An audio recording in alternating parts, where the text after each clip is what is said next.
Hi everyone, welcome back to the virtual training plan videos. In this video, I'm going to be talking about cross-training and some of the benefits we see from it and some of the reasons why we should do it. So the most significant benefit of cross-training is that it can reduce our risk of injury. So there's about three primary causes of injury in runners. Those include muscular imbalances, biomechanical irregularities, and simply overuse or overtraining.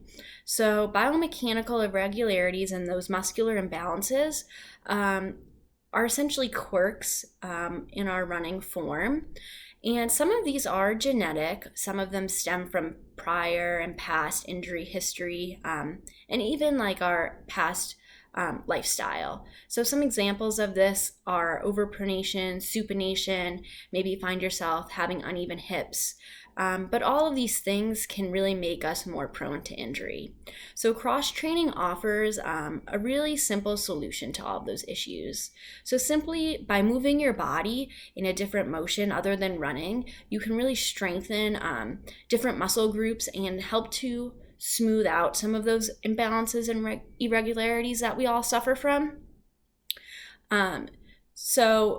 Cross-training allows us to reduce the miles we put in. It allows us to reduce the time on our feet, and therefore it's going to reduce that high impact that we're putting on a lot of our muscles and joints. So that's a perfect example of why cross-training days are great to prevent overuse injuries. Cross-training reduces that repetitive stress that running causes on our body. And that repetitive stress can often exacerbate or worsen some previous underlying conditions like biomechanical irregularities and muscular imbalances. Additionally, new runners can really benefit from cross-training. So it does take some time for our muscles and joints to get used to the motions and the impact of running. Sometimes it can take months, which means new runners are not going to want to increase mileage or increase intensity too quickly because that can lead to an overuse and an overtraining injury. So cross-training on any non-running days is a great way to try to prevent any injuries that can pop up. Cross-training is really a great way to increase and improve aerobic fitness and strengthen our body for the specific demands of running even. So unfortunately, if you do find yourself injured, it does happen to all of us at one point or another. Cross-training is a great way to maintain fitness. So if you do find yourself unable to run for a few weeks because you're suffering from some sort of injury, cross-training is a great way to provide you with an alternative to stay fit as you rehab that injury.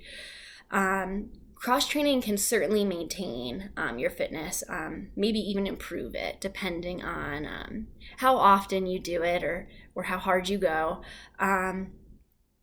So that you can return to running just as fit as you were when you stopped running. So what type of cross-training you choose to do while injured certainly depends on the nature of your injury.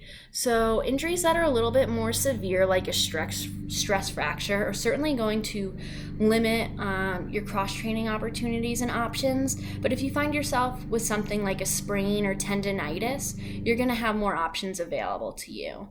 But before you pick up any cross-training routine or exercises while suffering from an injury, it's really important to talk to your doctor or a physical therapist to see what is really appropriate for your injury and what you can do safely. So there are a ton of cross-training options out there.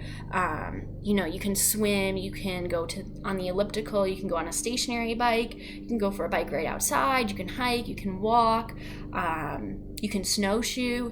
There's a ton of options out there. So don't be shy and be willing to try some new things because it keeps running fun. But it will also help to improve your overall fitness and strength and hopefully ward off some nagging injuries. So, just a basic rule of thumb here, cross training should not supplement your running unless you are recovering or suffering from an injury. So, the amount you cross train per week is certainly going to depend on what your running schedule looks like. So, let's say you're running 5 days per week. You're going to want to make sure one day of your week is a complete rest day. And then you're going to want to aim for 1 to 2 days of cross-training days or cross-training workouts. And you're really only going to want to spend 40 to 60 minutes doing your chosen cross-training activity. Cross-training does not have to be long, it does not have to be hard, it does not have to be complicated. It's just simply putting the work in. And cross-training is a great preventative measure to reducing our risk of injury. And like running, cross-training can really make for a great group activity. So if you have family or friends or training partners, really anybody with, maybe similar goals, it's a great way to bring people together and work together. So if you guys have any questions about cross-training or when to do it, how to do it, and whatnot, please feel free to shoot me an email. I'd be more than happy to help you out.